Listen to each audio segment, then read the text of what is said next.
Merci Joël. Merci pour votre accueil. C'est pour moi d'être ici, c'est plein d'émotions. Quand j'étais plus jeune, mes parents nous envoyaient en vacances chez notre tante, Janine, Jean-Jacques.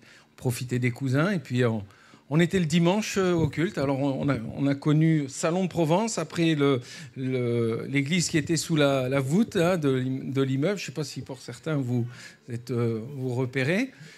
Et on a connu aussi les travaux de l'église. Alors on est originaire de Dunkerque. Et je vois, il y a Dédé qui est là, les gens du Nord. Grand François avec qui on a partagé aussi des circuits en vélo. Je suis à la maison ici, vous m'excusez. C'est bon. En plus, on a la pastorale qui est là, c'est bon. Hein, à partir de 3, on peut faire une pastorale, je crois. Hein, c'est ça. Allez, si vous voulez bien, on va ouvrir les Écritures ensemble. Voilà.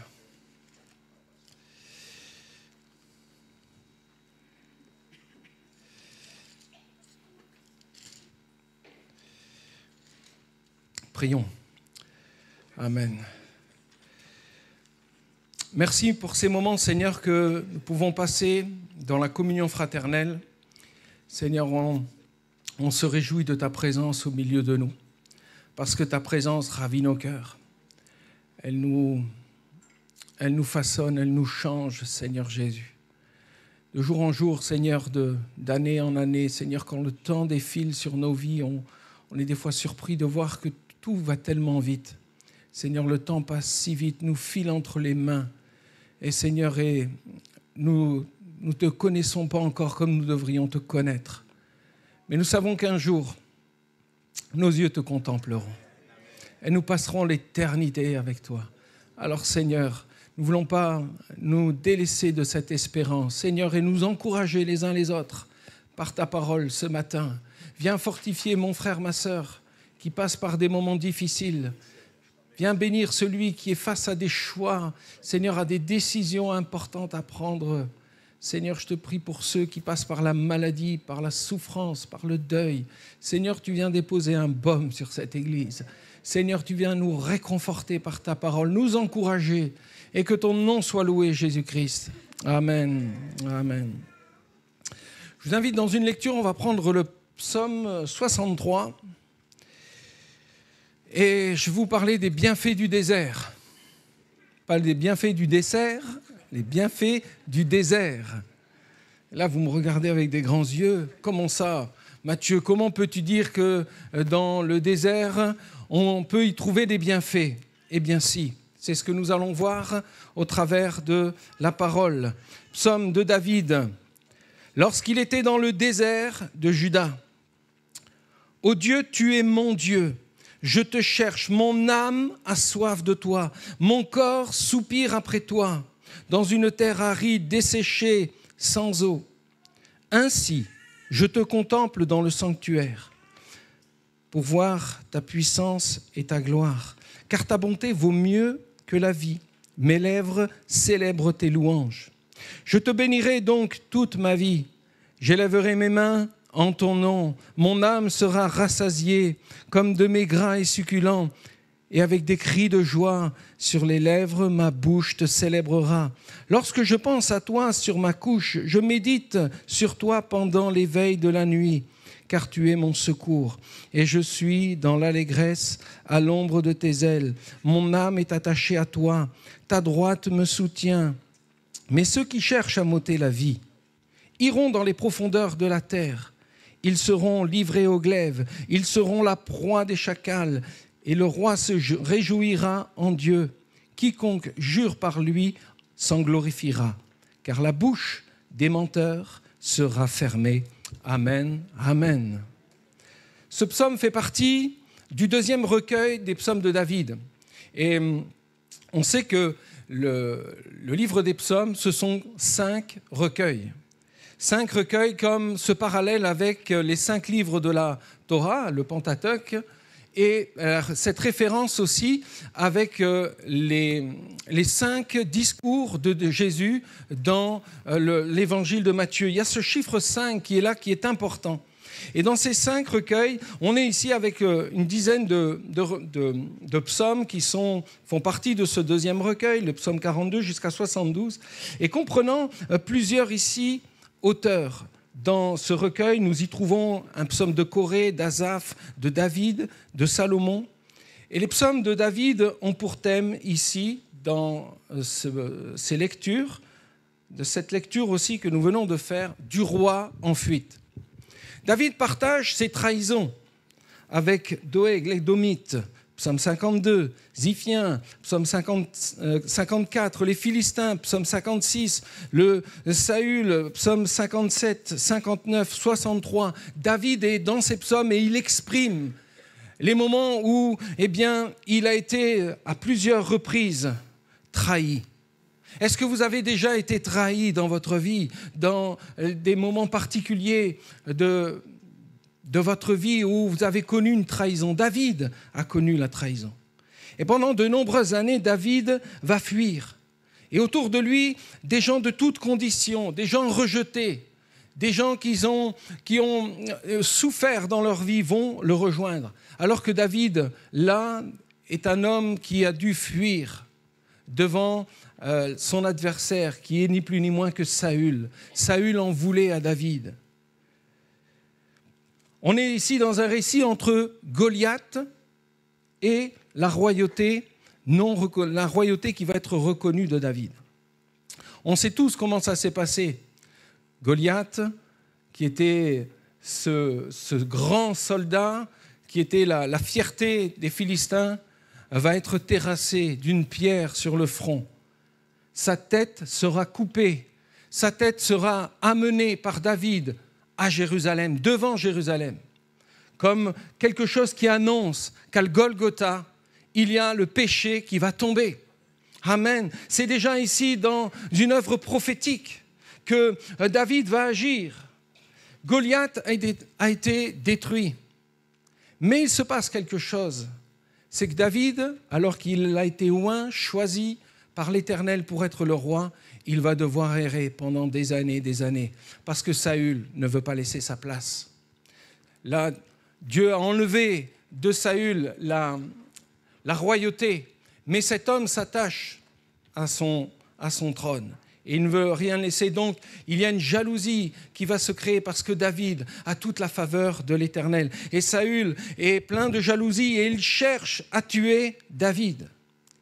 Il y a un roi qui ne veut pas laisser sa place. Et c'est seulement quand Saül va mourir que David régnera sur le trône. Frères et sœurs, il y a dans cette partie des Écritures un message prophétique qui nous parle de Jésus. Nous sommes tous à la suite d'un roi qui est rejeté, David. Et dans sa symbolique, l'image du roi rejeté qui est Jésus. Jésus, aujourd'hui, il est rejeté. Christ crucifié, mort, ressuscité. Aujourd'hui, Jésus est moqué, il est blasphémé, il est rejeté. Et nous avons placé notre confiance dans un roi qui est rejeté. Amen. Très encourageant, n'est-ce pas? Il y a cette image aujourd'hui, l'Église. Nous sommes dans ce parcours parce que Christ reviendra pour juger ce monde. Nous attendons la venue du roi des rois, Jésus, qui doit venir mettre un terme à celui qui règne et qui met la terreur dans ce monde. Christ va venir et il va triompher. Il a déjà triomphé en mourant à la croix du Calvaire, en ressuscitant. Christ a détruit la condamnation qui reposait sur nous, le péché, la condamnation, la mort. Christ l'a vaincu et nous sommes maintenant avec une espérance nouvelle, vivante et vraie. Jésus nous a sauvés. Amen. Mais nous marchons à la suite d'un roi qui pour l'instant est rejeté. Et l'Église, tant bien que mal, elle avance dans ce pas de gloire à la suite de notre Dieu, à la suite de notre Seigneur. Et ce sont les gens qui, quelque part, ont ont tout un tas de souffrances, qui ont été déçus de la vie, peuvent trouver en Jésus, aujourd'hui, le secours. Amen. Et vous savez, dans cette notion d'un roi qui doit s'enlever, qui doit partir du trône, on a tous en nous un Saül qui doit mourir. Notre chair. Saül, c'est l'image du roi charnel qui a besoin de mourir. Et nous avons besoin de laisser toute la place à Jésus-Christ. Est-ce que Christ règne dans vos vies? Est-ce que Christ a toute la place dans vos vies? C'est ici toute l'image du combat spirituel. Il y en a un qui veut reprendre ses droits, mais il n'a aucun droit parce que nous appartenons à Jésus. Alléluia. Alors nous avons pris le chemin du désert. Et le désert peut avoir une connotation de désolation, de sécheresse, de souffrance et d'abandon. En hébreu, il y a beaucoup de mots pour décrire le désert. Certains évoquent la destruction, la sécheresse, la solitude, quelque chose comme un chaos, quelque chose qui est comme détruit. La solitude.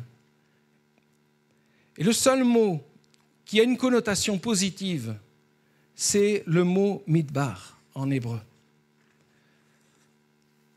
Le désert, nous savons que c'est une région vide, une terre qui est inhabitée, mais dans ce mot midbar en hébreu, ça signifie aussi un pâturage.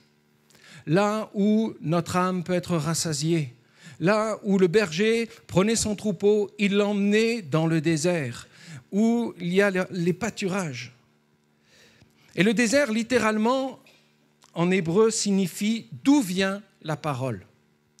Mid, c'est la provenance, et davar, en hébreu, qui signifie la parole. Cette parole qui donne vie, cette parole qui est autorité. Et Christ est la parole qui s'est manifestée au milieu de nous. Et ce mot midbar est en fait un langage prophétique. C'est le lieu de la dépendance. C'est le lieu où nous sommes dépendants de notre Dieu, où nous plaçons notre foi, où nous lui obéissons. Le désert, c'est aussi le lieu de la victoire. C'est le lieu où Dieu nous parle, le lieu de la prière. Le Seigneur veut vous emmener dans son désert. Osée chapitre 2, verset 14. C'est pourquoi je veux l'attirer et la conduire au désert, et je parlerai à son cœur. Là, l'Éternel est en train de parler par la bouche du prophète en déclarant cette pensée de ce peuple qui s'était éloigné de Dieu, qui s'était détourné de Dieu, qui était tourné vers l'idolâtrie, et Dieu, dans son amour, parce qu'il veut récupérer ce peuple, parce qu'il aime ce peuple, il met tout en œuvre pour le ramener. Je veux l'attirer, la conduire au désert et je parlerai. C'est la même racine hébraïque est utilisée à plusieurs reprises. Et je parlerai à son cœur. Avez-vous l'impression, mes bien-aimés, de traverser le désert en ce moment? Et si ce n'était pas Dieu qui le permettait, parce qu'il veut parler à votre cœur? Le désert, d'abord, c'est le lieu de victoire. Amen. Le désert, c'est le lieu de victoire. Et si je regarde quelques psaumes plus loin, au psaume 106, alors qu'il y a ce cantique merveilleux, quand les prophètes parlaient au peuple d'Israël, eh bien, ils réutilisaient toujours le démarrage de toute chose. On part de l'Égypte, là où ils ont été délivrés. Et dans ce psaume 106, il partage tous les miracles que Dieu a accomplis pour son peuple, pour le délivrer de la servitude de l'Égypte. Et au verset 9 à 12, il est dit ceci. Il menaça la mer Rouge et elle se dessécha. Il les fit marcher à travers les abîmes comme dans un désert. Il les sauva de la main de celui qui les haïssait. Il délivra de la main de l'ennemi. Les eaux couvrirent leur adversaire. Il n'en resta pas un seul. Et ils crurent à ses paroles et ils chantèrent ses louanges. Amen, amen. À la sortie de l'Égypte, malgré de nombreux miracles, Israël doutait, était incrédule. Ils ont vu ces 10 plaies de l'Égypte qui signifient ces 10 destructions des divinités égyptiennes.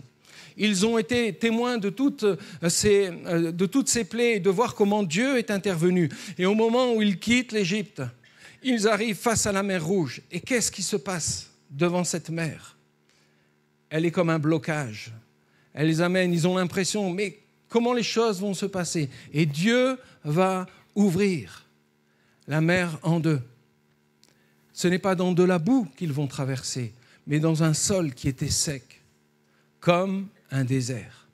Dieu est intervenu pour délivrer son peuple. L'Éternel ouvrit la mer en deux et le sol fut sec, marquant ici comme un trait avec le passé, avec l'Égypte. Et je voudrais déclarer ceci pour quelqu'un ce matin. Tu es parti de l'Égypte, Dieu est venu te sortir, te secourir de l'esclavage, de la servitude, et il t'emmène dans ce désert afin de marquer quelque chose sur ton passé, d'une coupure sur ton passé. C'est terminé, tu n'es plus esclave, mais tu es enfant de Dieu. Amen. Christ t'a sauvé, il t'a délivré. Il est venu t'enlever de l'Égypte pour te conduire à l'endroit où il l'a désiré, pour que tu sois avec lui. Il marque un trait et ne reviens pas sur ce que tu as pu être autrefois. Si quelqu'un est en Christ, il est une nouvelle créature. Les choses anciennes sont passées. Voici, toutes choses sont devenues nouvelles. Amen. 2 Corinthiens 5, 17. Alléluia. Et vous voyez dans ce moment, l'Éternel referma les eaux sur Pharaon et ses cavaliers. Oui, c'est le désert de la victoire. On a fêté Pessah il y a quelque temps, Pâques. Pour le peuple juif, c'était le 12 avril. Alléluia. Pour eux, c'est le souvenir de cette délivrance. Et pour nous, cette Pâques, elle est accomplie en Jésus-Christ pour toute l'humanité. Amen. Juifs et païens, on le salue dans la personne de Jésus-Christ. Alléluia. Et le désert de la victoire nous amène aussi à un passage important.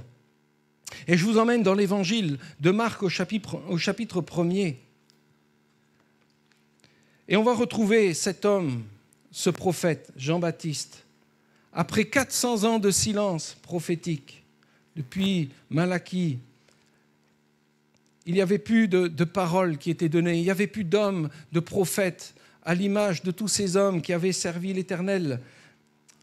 Et on retrouve un Jean-Baptiste qui a été choisi de Dieu pour ouvrir le chemin, pour annoncer un message, la repentance. Jean-Baptiste, chapitre 1er, verset « Au commencement de l'évangile de Jésus-Christ, Fils de Dieu, selon ce qui est écrit dans Ésaïe le prophète. Voici, j'envoie devant toi mon messager qui préparera ton chemin. C'est la voix de celui qui crie dans le désert. Préparez le chemin du Seigneur, aplanissez ses sentiers. Jean parut baptisant dans le désert et prêchant le baptême de la repentance pour la rémission des péchés. » Jean-Baptiste prêchait dans le désert un message qui venait de la part de l'Éternel pour que le peuple se repente. Il n'y a pas de victoire sans repentance. Tu as besoin ce matin de te repentir, de tes œuvres, et tu ne peux pas entrer dans une pleine victoire si tu ne te repens pas. Et la repentance, ce n'est pas juste une prière interne dans nos pensées, mais nous avons besoin de déclarer, de confesser notre péché. La confession libère. Et bien souvent, on est là intérieurement, nous-mêmes, en nous disant « Seigneur, je te demande pardon pour ces choses qui sont dans ma vie. Seigneur, je veux que tu me pardonnes. Ouais, je réalise que je suis pécheur. » Mais la seule manière d'être pleinement délivré, libéré, d'entrer dans la victoire, c'est de confesser. La confession nous libère. Parce que le diable ne connaît pas nos pensées. Ce que vous pensez maintenant, le diable ne le connaît pas, ne le sait pas. Arrêtons de lui donner l'importance qu'il n'a pas. Il n'entend rien de nos pensées. Mais par contre, il voit ce que nous faisons. Et il sait ce que nous disons. Et nous avons besoin de confesser le nom de Jésus, de confesser notre péché. Et le Seigneur nous pardonne parce qu'il est fidèle et juste, notre Dieu. Si nous confessons nos péchés, Dieu est fidèle et juste pour nous pardonner. Le désert, c'est le lieu de la parole, c'est le lieu de la confession. Et Jésus, bien quelque temps après, lui aussi, va se retrouver dans le désert. Et il va être baptisé du baptême de la repentance. Pourquoi? Jésus avait-il besoin de se repentir? Non. Mais Jésus a accompli cette parole où il est venu prendre notre condition. Il est passé aussi par ces eaux du Jourdain parce qu'il a pris notre condition pour pouvoir nous sauver. Il a pris la condition de l'homme, lui qui était sans péché. Jésus, et après ce moment, cette déclaration, qu'est-ce que Jean-Baptiste va déjà déclarer quand il verra Jésus? Voici l'agneau de Dieu qui ôte le péché du monde. Amen. L'agneau de Dieu qui nous libère, qui nous délivre de nos péchés. Il était là, Jésus. À peine fut-il où le Saint-Esprit va descendre, la Trinité va se révéler dans ce moment particulier où Jésus va sortir des eaux. Le Saint-Esprit, sous une forme de colombe, va descendre et Dieu va parler en disant « Voici mon Fils bien-aimé, en qui j'ai mis toute mon affection. » Et qu'est-ce qu'il faut faire? Écoutez-le. Il va parler.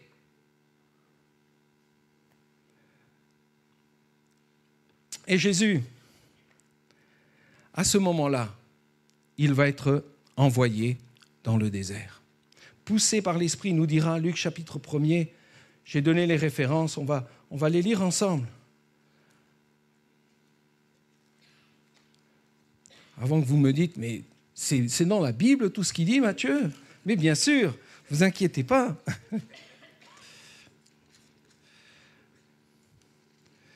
Luc chapitre 4. Je vous rejoins. Allez, on va lire ce passage parce qu'il est plein d'enseignements pour nous encore.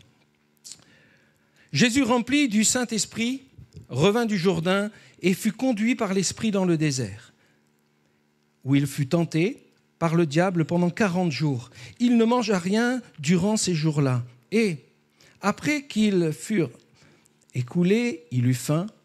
Le diable lui dit « Si tu es le Fils de Dieu, ordonne à cette pierre qu'elle devienne du pain. » Et Jésus répondit « Il est écrit, l'homme ne vivra pas de pain seulement. » Le diable, l'ayant élevé, lui montra en un instant tous les royaumes de la terre et lui dit « Je te donnerai toute cette puissance et la gloire de ces royaumes, car elle m'a été donnée et je te la donne et je la donne à qui je veux.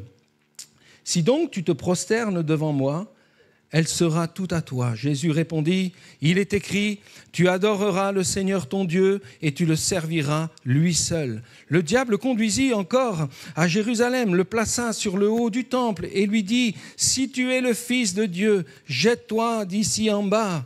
Car il est écrit, il donnera des ordres à ses anges à ton sujet, afin qu'ils te gardent, et ils te porteront sur les mains de peur que ton pied ne heurte contre une pierre. » Jésus répondit, « Il est écrit, il est dit, tu tenteras point le Seigneur ton Dieu. » Après avoir tenté de toutes ces manières, le diable s'éloigna de lui jusqu'à un moment favorable. Et écoutez la suite. Jésus, revêtu de la puissance de l'Esprit, retourna en Galilée. Amen, amen. Jésus est conduit dans le désert. Et la victoire de Jésus sur les tentations contre Satan. Si tu es le Fils de Dieu, allez, ordonne à ces pierres de devenir du pain. Tu peux tout. Mais Jésus est soumis au Père. Il ne fait rien sans que le Père ne lui demande. C'est un homme qui est obéissant. Et il est intéressant dans la finesse de l'hébreu de comprendre le mot « écouter ». C'est « shema bekol ». Ça veut dire écouter sa voix. celui qui veut obéir, il doit écouter la voix de Dieu. Il y a un sens important. Si vous voulez obéir à Dieu, eh bien, il faut écouter sa voix. Il faut vous soumettre à sa parole. Et Jésus va résister au diable avec quoi? La parole. Amen. Les Écritures. Si tu es le Fils de Dieu. Et Jésus se défend avec les Écritures. Nous avons besoin, mes bien-aimés, de manger, de nous nourrir, de nous délecter des Écritures, de la parole de Dieu. Parce que devant la parole, le diable s'enfuit. Et voyez que même lui, il l'utilise. Il utilise les Écritures pour essayer de nous détourner de la vérité. Mais le Saint-Esprit nous inspirera toujours. Nourrissons-nous des Écritures. Dans le psaume 63, au final, il est dit dans ce psaume que nous avons lu en introduction que la bouche du menteur, elle est fermée. Le diable, c'est le père du mensonge. Et nous devons lui fermer la bouche avec les Écritures. Amen. Jésus, rempli du Saint-Esprit, entre dans ce désert où il va être éprouvé, où il va être confronté à des épreuves. Et la fin, au verset 14, Jésus revêtu de la puissance de l'Esprit. Si nous voulons être une église puissante dans la vie de l'Esprit, nous avons besoin d'être remplis du Saint-Esprit. Amen. Mais d'être aussi de ceux qui se tiennent fermes dans l'obéissance, à marcher à la suite de notre Seigneur. Et je pense que sans obéissance, il n'y a pas de puissance. Dunamis, en grec, c'est la notion de pouvoir, de provenance de quelque chose. Et je crois que Jésus a fait quelque chose. Il s'est rendu obéissant à ce que Dieu voulait. Et vous savez, l'abnégation, ce n'est pas facile. Le renoncement à soi-même. Parce que Christ aurait pu. Il aurait pu passer par ce chemin de la facilité. Satan voulait lui donner les royaumes, la faveur. Je te donne tous ces royaumes. Mais Jésus avait en vue autre chose. Il préférait le chemin de la croix. Parce que c'est par là qu'il accomplirait le royaume de Dieu. Le royaume de Dieu a été annoncé. Et pour lui, il avait déjà cette vision sur bien plus loin. Le diable, le père du mensonge, a essayé de le troubler, mais lui, il était fixé sur l'œuvre du Père. Amen. Et il a préféré le chemin de la croix. Et combien, des fois, dans notre marche avec Dieu, le diable va toujours venir vers nous avec le chemin de la facilité. Nous rendre la vie facile. Et bien souvent, dans nos prières, Seigneur, si tu pouvais me rendre la vie facile. Mais non, mon frère, ma sœur, il t'emmènera dans son désert pour te communiquer sa parole. Et tu vas goûter aux bienfaits du désert.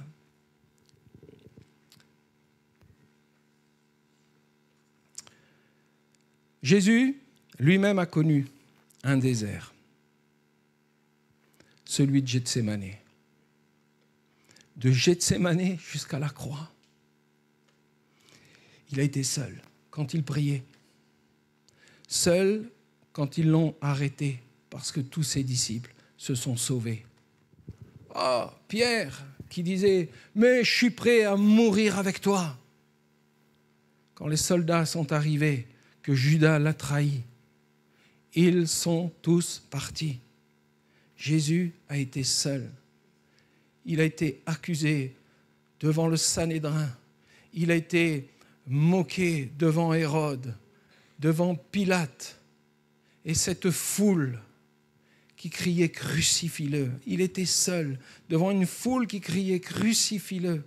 Et tous ces hommes qui criaient « Crucifie-le » étaient simplement en train d'accomplir ce que Dieu avait prévu. Mes amis, ce n'est pas le peuple juif qui a tué Jésus, c'est l'humanité complète. Le peuple juif n'est pas un peuple déicide qui a tué son Messie, son Sauveur. Il est mort pour chacun d'entre nous, pour les Juifs et les païens.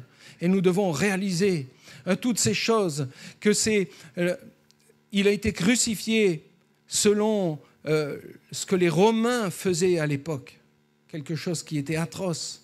Et déjà, dans les Écritures, la parole déclarait « Maudit celui qui soit pendu au bois ». Christ a été pendu au bois pour nos péchés. Il a accompli la volonté de Dieu, de ce que Dieu a voulu. La croix. Comment pouvons-nous rester insensibles devant cette croix alors que Christ était là entouré de brigands, seul, abandonné de ses disciples?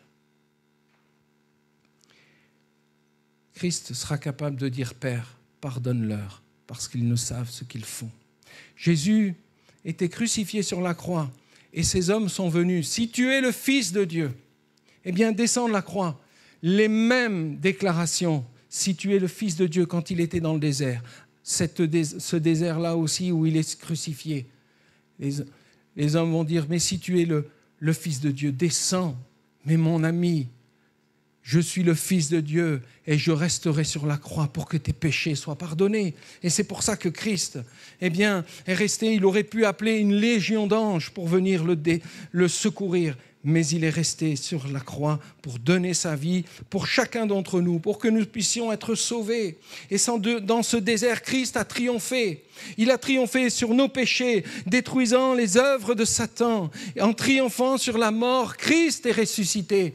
Amen. La bonne nouvelle du message de l'Évangile, les disciples ont prêché cet Évangile qui est là, c'est la résurrection du Christ. Il est les prémices de la moisson. À Pâques, quand on est à Pâques avec ce démarrage des prémices de la moisson, qui est la résurrection. Alléluia. Et va s'enclencher 50 jours jusqu'à la Pentecôte. Le comptage de l'Homère, jusqu'à ce moment où l'Église va être baptisée du Saint-Esprit, où les disciples vont être remplis du Saint-Esprit. Mais j'y reviendrai. Juste cette pensée. Face aux assauts de l'adversaire, face aux assauts du menteur, du diable, je veux me prévaloir de la parole de Dieu et de l'œuvre de Christ à la croix du Calvaire. Mon frère, ma sœur, appuie-toi sur ce qui a été accompli pour toi. Place ta foi dans l'œuvre de Jésus-Christ. Amen, devant l'ennemi qui va tenter de te décourager. Le désert, c'est aussi le lieu de la dépendance à Dieu. On ne dépend pas des hommes, on ne dépend pas des plaisirs, mais on dépend d'une chose pour notre vie, c'est de Jésus-Christ, c'est de notre Seigneur. Et le psaume 63 que nous avons lu, du verset 1er au verset 3, « Dans le désert de Juda, ô Dieu, tu es mon Dieu, je te cherche. Mon âme a soif de toi, mon corps soupire après toi, dans une terre aride, desséchée, sans eau. Ainsi, je te contemple dans ton sanctuaire pour voir ta puissance et ta gloire. » Je reviens sur ce texte que nous avons pris en introduction. Parce que nous y voyons un homme, David. Qu'est-ce qu'il fait? Il cherche Dieu. Alors que l'épée de Saül cherchait à tuer David, David cherchait l'Éternel. Et l'expression, elle est là de ce qu'il ressent. J'aime ça. Mon Dieu, je te cherche. Mon âme a soif de toi. Mon corps soupire après toi. Pour chercher l'Éternel, il faut être dans son désert. Il faut qu'il y ait quelque chose qui suscite en moi la soif. Si je reste accoudé au comptoir pour y trouver ma soif, il n'y a pas de souci, mais elle m'amène à la mort. Il y a une véritable soif que nous devons avoir. C'est d'être dans le désert que Dieu a préparé pour nous. Nous devons entrer dans ce désert, dans ce lieu où quelque part les choses vont comme m'assécher et je vais désirer de ce qui est d'en haut. On l'a chanté, Seigneur, renouvelle-nous. La pluie du ciel, qu'elle puisse descendre, que je suis comme un arbre planté près d'un courant d'eau et je veux dépendre de cette source qui est la source vitale pour ma vie, l'Éternel. Et cet homme cherchait Dieu. Comment cherchez-vous Dieu? les distractions de ce monde, les occupations de ce monde nous empêchent de chercher l'Éternel comme nous devrions le chercher. Ce n'est pas évident de dire « Seigneur », une prière, « fais-moi passer par ton désert ». Parce qu'on sait que le désert, ça paraît comme pas accueillant, ça va être difficile, ça va pas être évident, mais c'est dans ce lieu où le Seigneur va quelque part nous détacher de toutes ces choses auxquelles nous y mettons de l'importance pour nous tourner simplement vers lui. Mon âme a soif de toi. Vous savez, avant d'être dans le ministère, j'étais dans la sidérurgie. Je travaillais à Ascométal, mais pas à Fos-sur-Mer, mais à Dunkerque. Et j'étais dans la maintenance, la mécanique. Et une fois, j'ai dû intervenir sous un four qui chauffe des lingots à plus de 1000 degrés. Et j'avais dû intervenir sous la sole de ce four. On avait un problème sur un circuit de refroidissement et avec toute l'équipe, on met des gants Kevlar, des trucs, machin de protection, l'aérie, on se prépare et puis on intervient dans cette zone où une forte chaleur était présente. Et le temps de faire l'intervention, j'ai eu cette sensation-là d'être sec dans la bouche, mais le corps se vidait de toute son énergie. Il était temps que l'intervention se termine. Et quand je suis descendu, ressorti sous ce four, et puis mes collègues m'attendaient avec une bouteille de Perrier.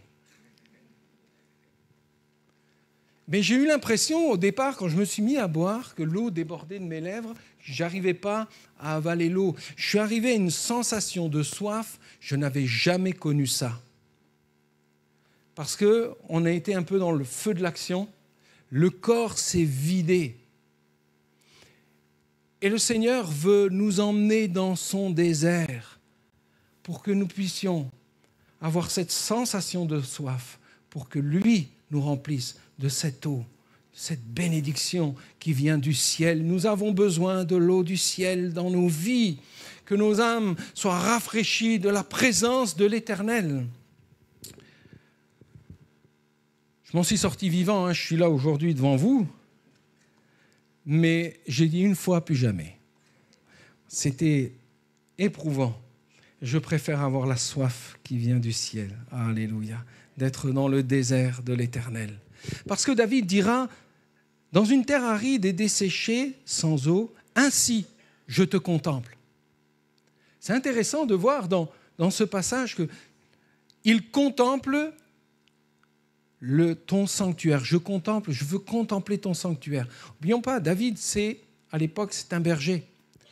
Il n'est pas sacrificateur, il n'est pas lévite, ce n'est pas quelqu'un qui a l'habitude d'être au temple, d'entrer pour y apporter le sacrifice. Lui, de ces choses-là, il ne connaît rien du tout. La sacrificature. Lui, au travers de tout, il pense déjà, il est là-haut. Il est dans les lieux célestes. Son regard est bien plus loin. Nous devons contempler, non pas tout ce qui se passe autour de nous, mais porter nos regards vers l'Éternel qui est assis dans la gloire pour voir la puissance et la gloire de notre Dieu. Étienne était en train de s'éteindre alors qu'il était lapidé. Et cet homme, alors que les pierres lui tombaient sur le visage, eh bien, il regardait déjà Christ assis dans l'éternité. Son regard est porté. Et mes bien-aimés, les épreuves que nous allons traverser vont toujours nous pousser à regarder vers Jésus, vers Christ glorifié. David nous conduit ici dans ce psaume, dans le secret du combat spirituel. Et le secret du combat spirituel, c'est la louange et l'adoration. Amen. On sait que l'Éternel lui accordera la délivrance sur ses ennemis, mais il y a un moment où David s'est retrouvé dans cette solitude. Et comment s'est-il tenu? Dans la louange et l'adoration. Toi qui passes par des temps où tu es éprouvé, tu traverses un désert où c'est dans ta souffrance, c'est dans les déceptions, dans tous les problèmes qui pourraient graviter autour du contexte familial. Il y a tellement de charges qui sont lourdes pour toi. Et le Seigneur veut t'emmener dans son désert, afin de parler à ton cœur, afin de t'encourager, afin de te fortifier. Et c'est dans la louange et l'adoration que tu seras béni, mon frère, ma sœur. Ne te prive pas de louer le Seigneur. Quand ça ne va pas, on est toujours bouche fermée. Ah, je ne vais pas faire l'hypocrite. Je ne vais pas louer le Seigneur avec tous les problèmes que je vis. Mais loue l'Éternel. Comprenez que la confession de notre bouche, elle est une puissance devant nos ennemis, devant le diable qui essaye de nous écraser. Je loue l'Éternel, je glorifie son nom. Et c'est dans la louange, c'est là le secret de la victoire, dans le combat spirituel. Les ennemis cherchent à nous ôter la vie, mais nos ennemis, ils vont périr. Amen. Parce que mes regards sont vers le temple de Dieu, dans les lieux célestes. Pour revenir un peu à Israël, à la période de Pâques, on y est encore un peu, on est toujours sur le mois d'avril. Les débuts d'Israël dans le Sinaï, à la sortie de l'Égypte, ils ont été dans le désert de Chour, Exode 15, 22, et c'est la soif qui va les presser. Et qu'est-ce qu'ils vont faire quand ils vont avoir soif ? Est-ce qu'ils vont louer l'Éternel ? Et non, ils vont murmurer. Parce qu'on n'est pas mieux qu'eux, n'est-ce pas ? Arrêtons de fois de faire les plus spirituels que jamais. Quand ça ne va pas, on murmure. On se lamente. Exode 17, ce sera la même chose. Alors qu'ils ont vu le miracle de l'eau amère changer en eau douce, et ça va continuer, ils vont encore avoir soif dans le désert de Sin, et l'eau va manquer, et ils vont encore murmurer contre l'Éternel. Pressés par la soif, ils ont oublié les louanges de la mer Rouge. Exode 15, quand ils ont été délivrés. Je vous invite, mes bien-aimés, quand vous passez par des moments difficiles, retenez cette parole qui vient de Jésus. Loue l'Éternel, loue ton Dieu, glorifie Jésus. Le désert de la dépendance à Dieu, c'est d'avoir confiance dans la fidélité de notre Dieu et dans sa souveraineté. Parce que si Dieu permet que je passe par ces moments-là, eh bien, il est souverain. On a du mal. Et je vous prêche, et je me prêche à moi-même. Je ne vais pas faire l'ultra spirituel. Dieu est souverain. Et on peut vivre des choses qui nous dépassent, qui sont là, mais Dieu parfois le permet. Et s'il permet qu'on traverse des moments difficiles, il sera avec nous. Il nous accompagnera. Il ne nous délaissera pas. Et si tu es comme pris dans cette souffrance, dans ce désert, ne murmure pas, mais glorifie l'Éternel parce qu'il va te secourir. Le désert, et je termine ici, c'est le lieu de l'alliance. Dans ce parcours du comptage de l'Homère, depuis l'Égypte jusqu'au mont Sinaï, il va se passer 50 jours. 50 jours où le peuple va devoir apprendre à compter pleinement sur l'Éternel. Pour aller à un endroit bien précis, le mont Horeb.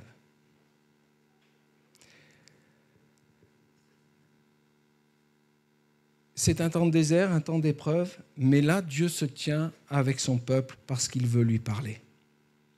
L'alliance à Horeb dira quoi ? Je suis ton Dieu et tu es mon peuple. Amen. Nous appartenons à l'Éternel. Nous avons été rachetés par Jésus et nous sommes les enfants du Dieu vivant. Alléluia. Et cette alliance au mont Horeb, ce sont ces 10 paroles. Et le prophète avait un jour annoncé que les lois ne seraient plus gravées sur la pierre, mais elles seraient gravées dans nos cœurs. Et cette répétition de Shavuot, de Pentecôte, qui est là, va se répéter après la mort de Jésus. 50 jours après la mort et la résurrection de Jésus, il va se passer quelque chose d'extraordinaire. Les disciples vont se retrouver dans leur désert, la chambre haute. Pourquoi je dis dans le désert ? Parce que ces hommes étaient seuls. Jésus n'était plus là. Ils étaient abandonnés. Ils étaient comme pourchassés parce que les Juifs tentaient à mettre la main sur eux aussi. Les religieux, ceux qui avaient tout mis en œuvre pour tuer Jésus, ils voulaient s'en prendre aussi aux disciples et ils devaient se cacher. Et ils vont se trouver dans cette chambre haute. Et là, il va se passer quelque chose de merveilleux. Le baptême du Saint-Esprit. L'Esprit va descendre et il va graver ses lois en eux. Les disciples, quand ils vont sortir de ce désert, ils ne seront plus les mêmes.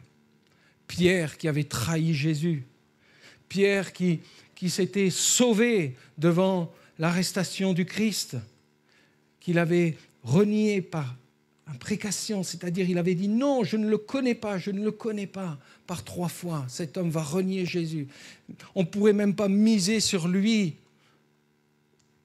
Il a tout flanché, il s'est planté et Jésus l'a rétabli. Et je crois que nous devons réaliser que nous sommes que des misérables pécheurs et que nous avons besoin de l'action de notre Dieu dans nos vies. Nous sommes rien du tout par nous-mêmes, mais nous sommes tout en Christ. Amen. Christ est tout pour nous ce matin. Il mérite la louange, l'adoration de nos cœurs. Nous étions des traîtres. Et Jésus nous a sauvés pour nous faire participer dans son royaume, faire de nous des sacrificateurs, des hommes qui servent, qui sont à l'œuvre. Et nous avons été remplis du Saint-Esprit. Ces lois, elles ont été gravées dans nos vies. Alléluia. Ah, je bénis le Seigneur. Je bénis le Seigneur de ce qu'il a fait de nous. Amen. Acte 2. C'est bon, ça. Ça vient bientôt, là. On va bientôt fêter Shavuot, Pentecôte. Il faut compter les jours, hein. Les disciples ont été dans cette attente. Si vous voulez vivre quelque chose de fort et de profond avec l'Éternel, cherchez-le. Attendez-le.